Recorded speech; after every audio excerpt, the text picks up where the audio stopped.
Bugün müzakirə etdiyimiz məsələ təkcə hüquqi akt deyil, insan talelərinə toxunan, dövlətin böyüklüyünü və mərhəmətini nümayiş etdirən tarixi bir addımdır. Cənab Prezidentin 20.000 nəfər əhatə edən amnistiya aktını Milli Məclisə təqdim etməsi Azərbaycan dövlətçiliyinin humanist ruhunun, güclü ədalət və vicdan anlayışının parlaq təzahürüdür. Əfv və amnistiya zəifliyin deyil, gücün göstəricisidir. Güclü dövlət bağışlamağı bacaran dövlətdir. Bu təşəbbüs cəmiyyətə açıq mesaj verir. Azərbaycan dövləti insanı itirmir, insanı yenidən qazanmağa çalışır.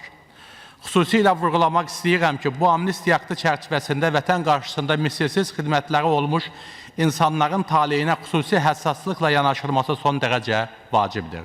Söhbət bir zamanlar silahı əlinə alaraq bu torpağı qoruyan, sağlamlığını, gəncliyini, ailə saadətini vətənə qurban verilmiş insanlardan gedir. Bu baxımdan, hörmətli həmkarlar, mən aşağıdakı təşkilatların və rəhbərlərinin vətən qarşısında xidmətlərinin nəzərə alaraq əfv fərmanına salınması ilə bağlı müraciətin dəstəklənməsini xahiş edirəm.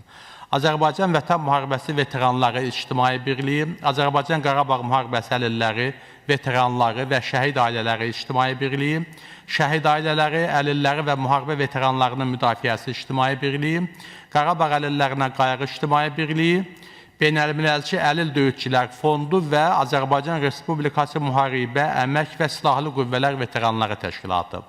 Bu təşkilatlar və rəhbərləri hazırda istintaq altındadır. Bu insanlar dövlətin yükü deyil, dövlətin şərəfidir. Onlar bir vaxtlar dövlət üçün ayağa qalxıb, bugün isə dövlətin mərhəmətinə ümid edir. Onların həyatında veriləcək bu qərar təkcə hüquqi nəticə yaratmayacaq. Ailələrə ümid, övladlara gələcək, cəmiyyətə müsbət mesaj ötürəcəkdir. Hər kəs səhv edir, vacib olan dəyərlərdən biri səhv anlayıb, düzgün yola qayıtmaqdır. Əminəm ki, bu amnistiya aktı Azərbaycan dövlətinin mərhəmət siyasətinin, sosial ədalət anlayışının və milli birliyin növbəti nümunəsi olacaqdır. Möhtərəm Prezidentin bu təşəbbüsünü tam dəstəkləyir, onun əhatə dairəsinin vətən yolunda iz qoymuş insanlarımızı, o cümlədən müxalifət nümayəndələrini və jurnalistləri də içinə almasını arzu edirik. Çünki Azərbaycan dövləti unutmayan, qiymət bilən və bağışlamağı bacaran dövlətdir. Təşəkkür edirəm, xanım sədr.